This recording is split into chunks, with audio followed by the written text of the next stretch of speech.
मित्रों, एक से कवियों को आपने यहाँ पर आमंत्रित किया। एक कवि सम्मेलन में साहब जब कोई कवि नहीं आया तो संचालक ने श्रोताओं में से एक कवि को बुलाया, बोला तुमको आज मेरी इज्जत बचानी है, आज इस मंच से कविता सुनानी है। और बोला भैया इतनी जल्दी मैं कुछ भी नहीं कर सकता, मैं शरीफ आदमी हूँ, मैं कविता नहीं पढ़ सकता। मैं शरीफ आदमी हूँ, मैं कविता नहीं पढ़ सकता। सुनकर संचालक बोला खाम खाम उसको ताव दिला रहा। कैमरा तुम्हारे पास पहुंच गया है, देखो बगल में तुम ऊपर से भाव खा रहा है। संचालक पीछे खड़े, पीछे देखो, पीछे देखो, पीछे देखो, पीछे देखो। उसने कविता की शुरू कि 26 जनवरी आएगी, 26 जनवरी आएगी, 26 जनवरी आएगी। संचालक बोला इसके बाद, बोला 27 जनवरी आएगी।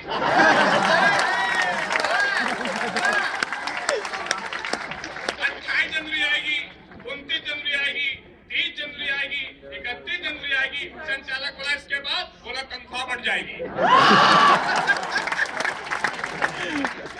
लेकिन दोस्तों महंगाई इतनी बढ़ती जा रही है कि तनख्वाह कम की जरूरतों यानी कि रोटी कपड़ा और मकान को भी पूरा नहीं कर पा रही है। आज आम आदमी महंगाई से रो रहा है और नेता चैन से कभी नीचे बैठे हुए हैं। दुलकर जी अगली बार को ऊपर बैठा लिएगा। मैंने 4 पंक्तियां कही मित्रों, जिस समय चीनी के रेट 48 रुपए किलो तक पहुंच गए। 4 पंक्तियां कही कि आज आम आदमी महंगाई से रो रहा है, नेता चैन से सो रहा है। और सन 1962 में चीनी हमला हुआ था, आज फिर चीनी का हमला हो रहा है। सन 1962 में चीनी का हमला हुआ था, आज फिर चीनी का हमला हो रहा है। महंगाई अगर इसी तरह बढ़ती जाएगी तो सच मानो चीनी 62 पार कर जाएगी।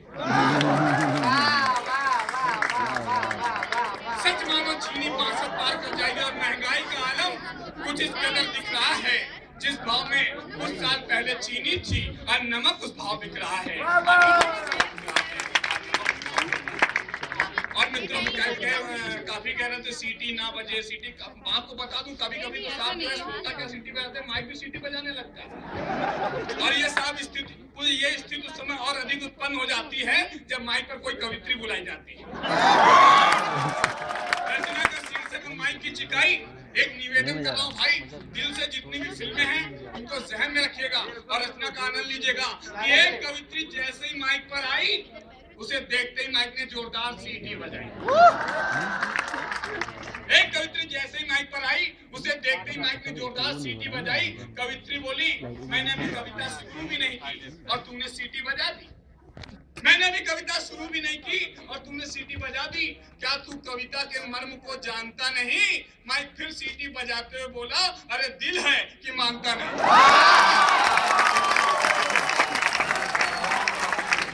दिल है कि मांगता नहीं। कवित्री बोली मुझको लगता है तुम्हारा कविता सुनने का अंदाज कुछ खास है। माइक फिर सीटी बजाते बोला हमारा दिल आपके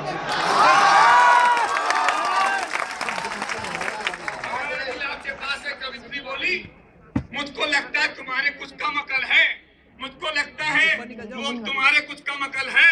माइक फिर सीटी बजाते बोला अरे दिल तो पागल है। बजा रहे हो अब मान भी जाओ हम तुमसे कहते हैं। माइक फिर सीटी बजाते बोला हम आपके दिल में रहते हैं। कवित्री बोली अगर तुम मुझे यूं ही हूट करते रहे तो हम कविता कैसे सुना पाएंगे, और कविता नहीं सुना पाए तो सच कहते हैं अगली बार बुलाने पर भी नहीं आएंगे। माइक फिर सीटी बजाते हुए बोला अरे हम तो दिलवाले हैं और दिलवाले दुल्हनिया। कवित्री बोली, यह सुनकर कवित्री बोली कि मुझको ये विश्वास है कि तू एक नंबर का बदमाश है, क्योंकि तू कवियों का तो बखूबी साथ निभाता है और जब कोई कवित्री आती है तो उसे देख के सीटी बजाता है। देखो अब सीटी मत बजाना, तुमको है मेरी कसम। माइक फिर सीटी बजाते हुए बोला हम दिल दे चुके। माइक फिर सीटी बजाते हुए बोला हम दिल दे चुके सनम। जब कसम का भी कोई असर नहीं हुआ तो कवित्री का चढ़ गया पारा। उसने माइक को उठाया और जमीन पर एक ही बार माइक हो गया तार तार। दिल से आवाज आई दिल पे मत ले आ। एक ही बार माइक हो गया तार तार, दिल से आवाज आई दिल पे मत ले यार, इतना होने पर भी उसके दिल का कनेक्शन नहीं टूटा। वह बिल्कुल नहीं रूठा, ना कोई सिकवा ना ही गिला किया, बोला दिल दिया दर्द लिया। मित्रों, यदि अच्छी कविता सुनाना कवि का दायित्व है तो उसका कर्म है, तो हूटिंग न करना श्रोताओं का धर्म है।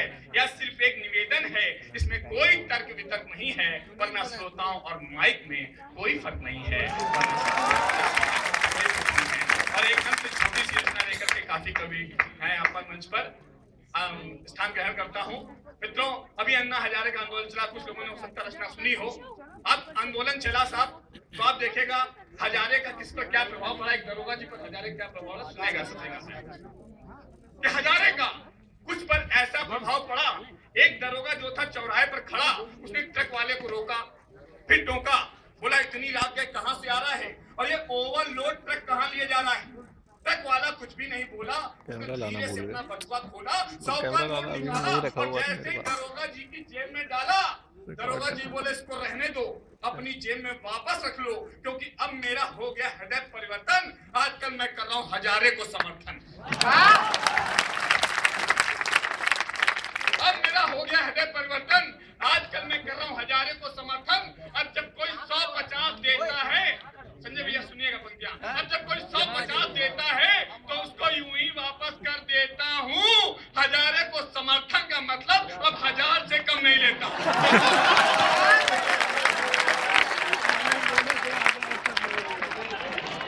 अब जब कोई 150 देता है तो उसको यूं ही वापस कर देता हूं। हजारे को समर्थन का मतलब अब 1000 से कम नहीं लेता हूं। बेचारा ट्रक वाला मरता क्या ना करता, पूरा का पूरा बटुआ दरोगा जी को दे आया। अगले चौराहे पर जब एक और पुलिस वाले ने अपना हाथ हिलाया तो उसने अपना दर्द कुछ इस तरह गाकर सुनाया कि मैं निकला गड्डी लेके, रास्ते पर सड़क पर ऐसा मोड़ आया, मैं गड्डी छोड़ आया। मित्रों, ऐसे वर्दीधारियों से मेरा कहना है कि आप हजारे को गलत अर्थ में मत लीजिए, बल्कि जो भ्रष्टाचार से लड़ाई लड़े उसका दिल से समर्थन कीजिए। ये थे भाई दिलीप दुबे। आइए मित्रों, ये हमारे स्थानीय कवि थे। अब अतिथि कवियों में से एक बड़ा कवि मैं आपके बीच बुला रहा हूँ, जिनका देश में नहीं दुनिया में बड़ा नाम है उनका डॉक्टर सुनील जोगी। जोगी से मतलब वो कोई सन्यासी नहीं है, या वो जोगी भी नहीं है जो छत्तीसगढ़ में पाए जाते हैं। वो हमारे मंच के डॉक्टर सुनील जोगी हैं। इतने बढ़िया हास्य रस के कवि हैं कि अगर किसी प्रसूति गृह के बाहर से भी निकल जाए तो वहाँ बच्चा हंसता हुआ पैदा होता है।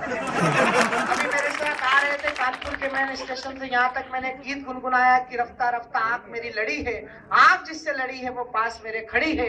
पीछे खड़े हुए डॉक्टर सुनील जोगी बोले देखता नहीं, तेरे से 10 साल बड़ी है, मेरे लिए नहीं मेरे लिए खड़ी है।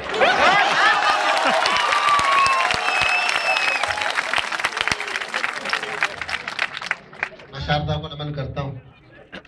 विश्वविद्यालय के इस प्रांगण में 2 कुलपति बैठे हैं, इस जोड़े को भी प्रणाम।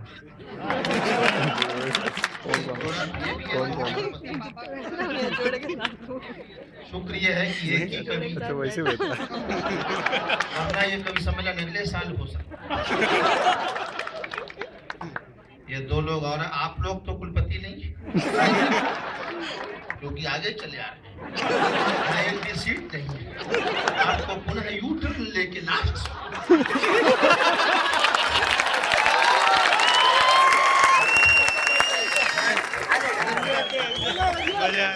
क्योंकि ये ब्लैक एंड ग्रे का कॉम्बिनेशन। खान साहब को नमस्ते मैं कर लूंगा आपके मेरे समय। बहुत प्रणाम करता हूँ, दीक्षांत समारोह की बहुत बहुत बधाई देता हूँ। शशिकांत ने कहा मैं वो कवि हूँ, प्रसूति गृह के बाहर से निकल जाऊं तो बच्चा हंसता हुआ पैदा हो। शशिकांत भी हंसते हुए ही पैदा हो।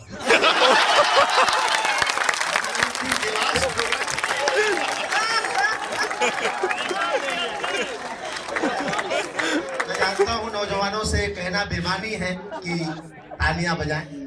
आप खुद अपने मन से कवियों को प्रेम दे रहे हैं, लेकिन जो लोग आगे हाथ बांध कर बैठे हैं ज्यादा पढ़े लिखे हो सकते हैं।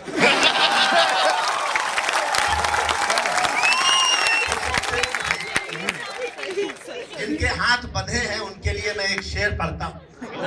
और वो शेर जिंदगी के लिए भी जरूरी है पाल साहब, और महफिल के लिए भी जरूरी है। पीछे वाले लोग अच्छा काम कर रहे हैं, तालियां बजाकर। चाहता हूँ अगली 2-3 पंक्तियों के लिए। ओपन हार्ट सर्जरी के बाहर एक बोर्ड लगा था जिस पर एक शेर लिखा था। वहां से शुरू करता हूँ, वो समझ लेंगे तो मुझे भी समझेंगे। ओपन हार्ट सर्जरी के बाहर बोर्ड लगा था जिस पर लिखा था कि खोल लेते दिल अगर हंस बोल कर यारों के साथ। खोल लेते दिल अगर हंस बोल कर यारों के साथ, तो हमें ना खोलना पड़ता यूं औजारों के साथ।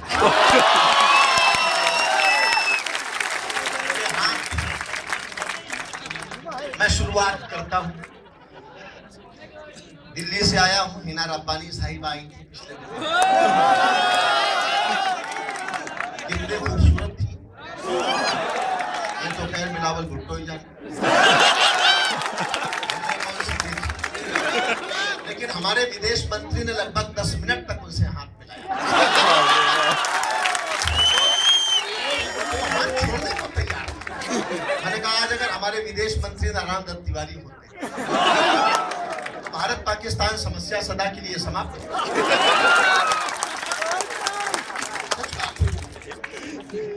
अच्छा, जिस दिन उनका वो टेस्ट हो रहा था ना, वो कौन सा होता? सारे बुजुर्गों को पता। जो डीएनए टेस्ट होता है उसमें सैंपल लेते हैं, ब्लड सैंपल। तो जब वो सिरिंज अंदर जा रही थी, उनके तो 4 पंक्तियां मेरे जहन में आ रही थी। मैं बहुत नए विषयों पर लिखता हूँ और भरपूर आनंद उत्साह और ठाके की कविताएं लिखता हूँ। 4 पंक्तियां पानगी देता हूँ, उसके बाद कैसा सुनेंगे मैं भी देखना चाहता हूँ। तिवारी जी क्या सोच रहे होंगे मैं बताता हूँ कि ये दुनिया मेरे नाम से बेगानी बना दो। ये मैं नहीं सोच रहा, तिवारी जी सोच रहे। इनके हाथ खाली है, मैं जानता हूँ वो सब मेरे साथ होंगे। और आखिरी पंक्ति पर आपका समर्थन तब मिले जब आपको लगे कि यही सोचा होगा कि ये दुनिया मेरे नाम से बेगानी बना दो, पहले सी मेरी शाम को नूरानी बना दो। सुन करके अदालत का हुक्म बोले तिवारी, भगवान मेरे खून को अब पानी बना दो।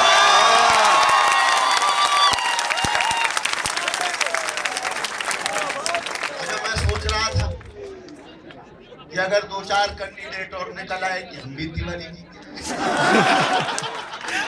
तो वीसी साहब इस बुढ़ापे में सारा खून तो सैंपल में ही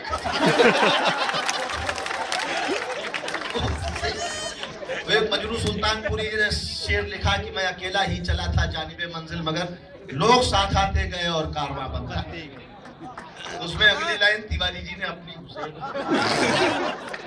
मैं अकेला ही चला था जानिबे मंजिल, मगर डीएनए टेस्ट होते गए परिवार में।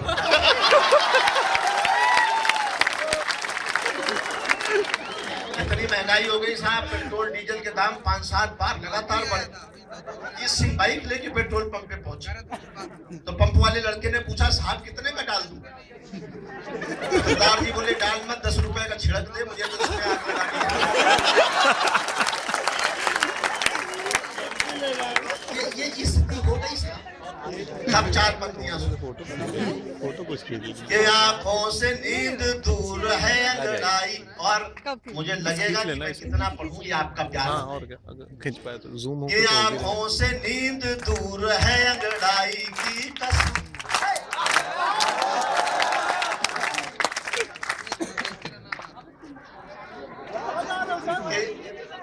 उदास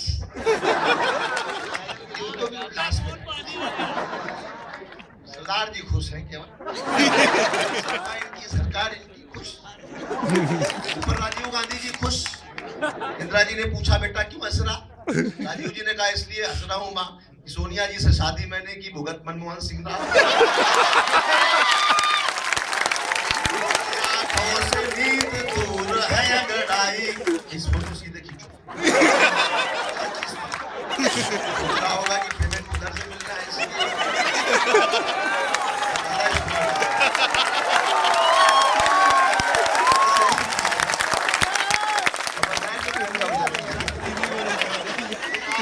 से नींद दूर है अंगड़ाई की कसम, सब ख्वाब चूर चूर है महंगाई की कसम। मैं आम आदमी हूँ FDI की कसम, चूसा गया हूँ सोनिया भौजाई।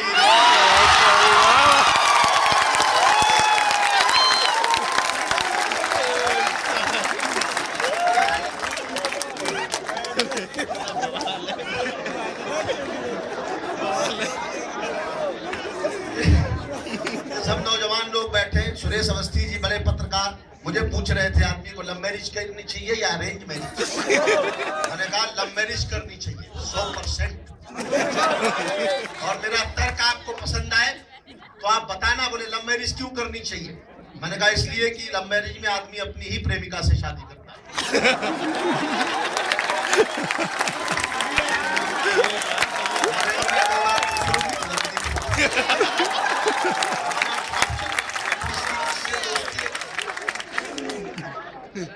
के कोठे में और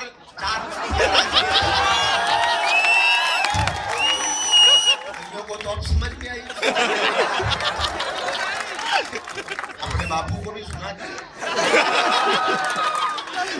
कोठे में जो 2 पंक्तियां राजनीति पर और 2 पंक्तियां आपके उठते हुए हाथों को समर्पित करते। पीछे लोग ऊपर जो बैठे हैं बहुत शांत है। इतना मत हो, भगवान के काफी पास में बैठे हो। के कोठे में जो पड़े थे वो कोठी में आ गए। चुनाव में जीतने के बाद यही होता है कि कोठे में जो पड़े थे वो कोठी में आ गए। भूखे थे 4 दिन के वो रोटी में आ गए। एक बार मल्लिका से मिलके ये हुआ असर के बाबा रामदेव वो लंगोटी में।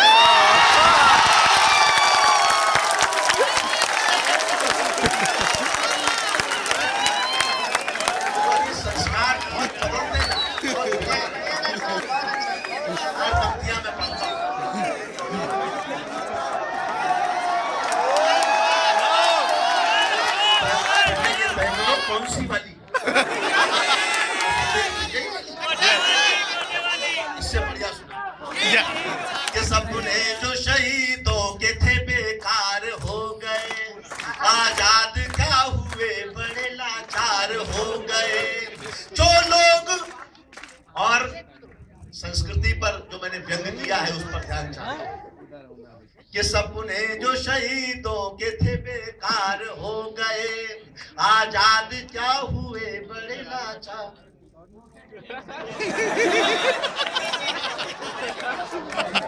वो तो 3 खड़े हैं, एक और ले आते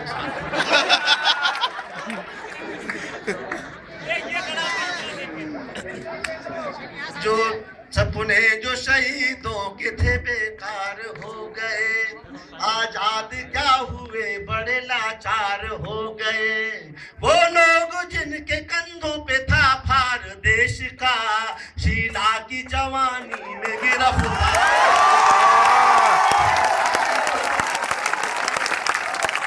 नौजवान पीढ़ी के पास जो गाने हैं दुर्भाग्य से वो संतोषानंद जी वाले गाने नहीं। वो गाने आप जानते हैं, मुन्नी बदनाम हुई, शीला की जवानी।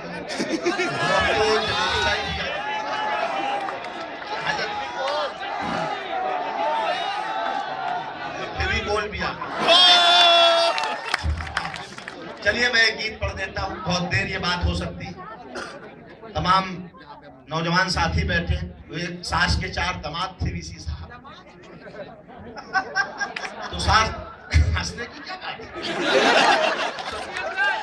तो दामाद ने सास ने सोचा दामादों की परीक्षा लेनी चाहिए, कौन सा दामाद मुझे कितना प्रेम करता है ये देखने के लिए सास पीछे पीछे बड़ा वाला दामाद कूद गया, वो बचा के ले आया। सास ने खुश होकर उसे मारुति कार गिफ्ट दे दी।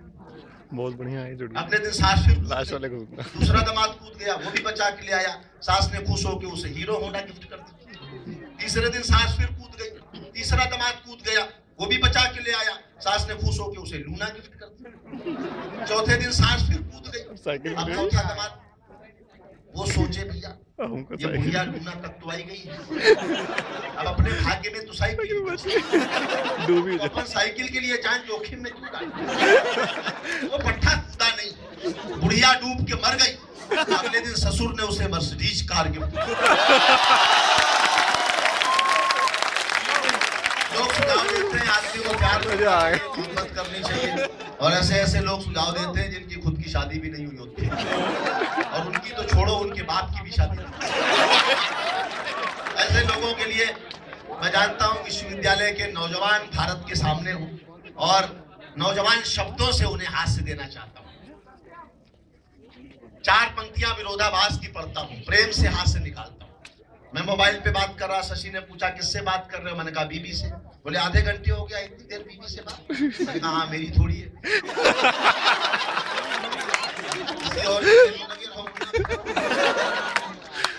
कि अंधे हमें शहर का रास्ता बता रहे हैं,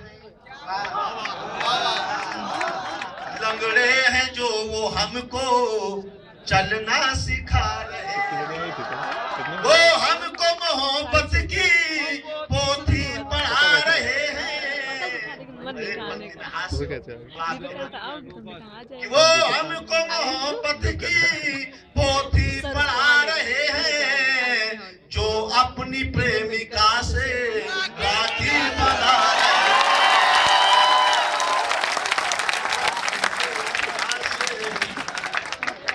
यार में मुश्किल है आंसुओं में डूबी मेरे प्यार की कहानी, भीतर से है बुढ़ापा बाहर से है जवानी, नजरों से तेरी नजरें कैसे मिलाए जानी। और क्या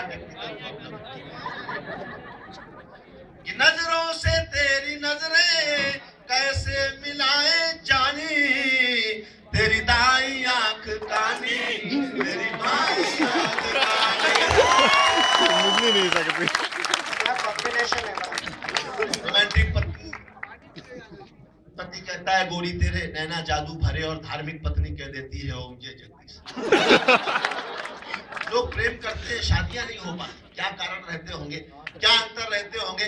मैं एक गीत के माध्यम से आपको बताता हूँ। आपको लगे ऐसे संबोधन, ऐसे अंतर आपने कभी सुने नहीं, तो एक एक अंतर पर, एक एक संबोधन पर आपके ठानियां, आपकी तालियां, आपकी मस्ती। कि मुश्किल है अपना मेल प्रिय, ये प्यार नहीं है। ऐसे मत सुनना जैसे संतोषी माता की कथा। जब तक सारे मेरे साथ ताली नहीं बजाएंगे यही नहीं होगा। कि मुश्किल है अपना मेल प्रिय, ये प्यार नहीं है। ज्यादा कई लोग तो हाथ मान के ऐसे बैठे जैसे खुद को मुगले आजम और मुझे अनारकली समझते। मेल प्रिय ये प्यार नहीं है। तुम ए में फर्स्ट डिवीजन हो, मैं हुआ मैट्रिक फेल। प्रिय ये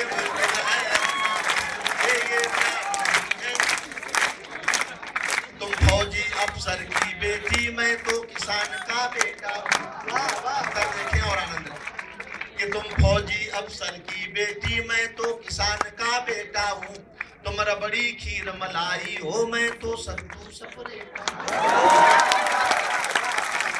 तुम एसी घर में रहती हो, मैं पेड़ के नीचे लेटा हूँ। तुम नई मारुति लगती हो, मैं स्कूटर लंबरेटा हूँ। इस तरह अगर हम छुप छुप कर आपस में प्यार बढ़ाएंगे, तो एक रोज तेरे डैडी अमरीश पुरी बन जाएंगे। तोड़ मुझे भिजवा देंगे वो जेल। प्रिय मुश्किल है अपना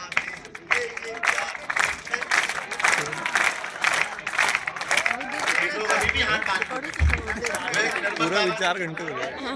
हो गया। बोला बाबा मेरी नौकरी छूट गई, लुगाई भाग गई, बच्चे बैटरी ना खत्म हो गई। बर्बाद हो गया। निर्मल बाबा ने कहा कवि सम्मेलन में जाते हो? बोले जी जाता हूँ। सुनील जोगी को सुना है? हो जाएगा। बाबा सुना है। ताली बजाई थी, बाबा नहीं बजाई। बाबा ने कहा कृपा वहीं रुकी हुई है। देश की घोड़ी हो, मैं हूँ गधे की डाल।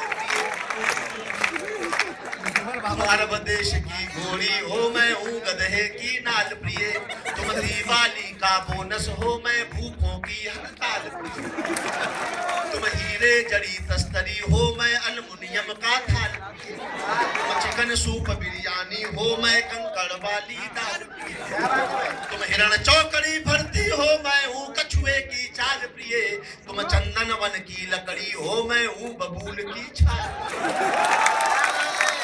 मैं पके आम सा लटका हूँ, मत मारो मुझे गुलेल प्रिय, मुश्किल है अपना दिल प्रिय, ये प्यार नहीं है क्यों, मैं शनि देव जैसा पुरुष तुमको मल कंचन आया हूँ, मैं तन से मन से काशी हूँ, तुम महाचंचला माया हूँ, तुम निर्मल पावन गंगा हो, मैं जलता हुआ पतंगा हूँ, तुम राजघाट का शांति मार्च, मैं हिंदू मुस्लिम दंगा हूँ, तुम हो पूनम का ताजमहल, मैं काली गुफा अजंता की, तुम हो वरदान विधाता का, मैं गलती हूँ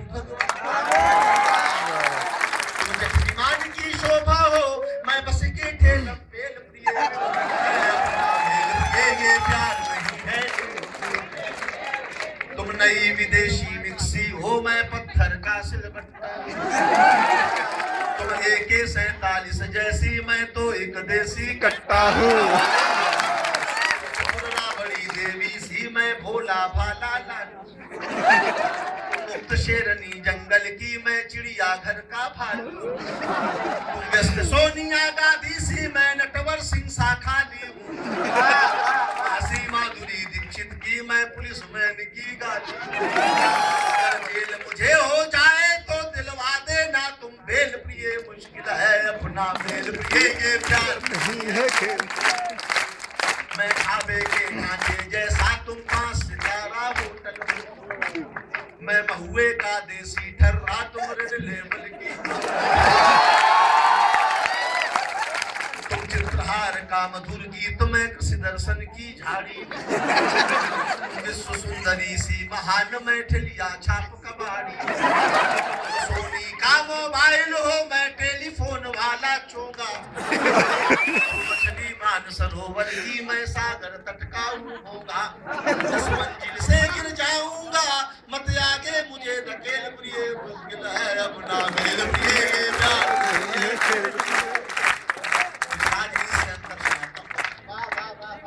कि तुम जयापुरदा की साड़ी हो, मैं शेखर वाली दाढ़ी हूँ, तुम सुषमा जैसी विदुषी हो, मैं लल्लू लाल नारी हूँ, तुम जया जेटली सी कोमल, मैं सिंह मुलायम सा कठोर, तुम हेमा मालिनी सी सुंदर, मैं बंगारू की तरह बोल, तुम सत्ता की महारानी हो, मैं विपक्ष की लाचारी हूँ, क्या बात है, अगली पंक्ति पर एक एक व्यक्ति का समर्थन देखना चाहता हूँ, हमारे बहुत प्यारे बहुत आदरणीय भाई वीएन पाल जी, बड़े गणितज्ञ, उनका वर्षों से उन्हें समर्पित कि तुम जयापुरदा की साड़ी हो, मैं शेखर वाली दाढ़ी हूँ, तुम सुषमा जैसी विदुषी हो, मैं लल्लू लाल नारी हूँ, तुम जया जेटली सी कोमल, मैं सिंह मुलायम सा कठोर, तुम हेमा मालिनी सी सुंदर, मैं बंगारू की तरह बोल, तुम सत्ता की महारानी हो, मैं विपक्ष की लाचारी हूँ, तुम हो ममता जयललिता सी, मैं ग्वारा अटल बिहारी हूँ, ममता जयललिता सी, मैं ग्वारा अटल बिहारी हूँ, तुम संसद की सुंदरता हो, मैं हूँ तिहाड़ की जेल प्रिय, मुश्किल है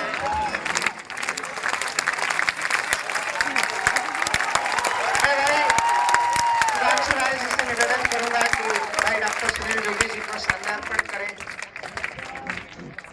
माल्यार्पण पहले हो चुका था, उसके पहले माल का अर्पण हो चुका था, शाल का अर्पण हो रहा, यानी कि कवि कंप्लीट हो रहा है घर जाने के लिए। एक बार ताली बजाकर आप विदा करिए भाई डॉक्टर सुनील जोगी को, जो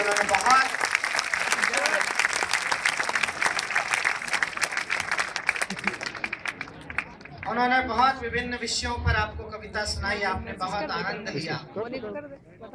आइए मित्रों, जरा कविता कैसी होती है उसका परिचय भी प्राप्त कर लीजिएगा। कान से सुनना अलग बात है, दिल से सुनना अलग बात है। हमारे एक बड़े वरिष्ठ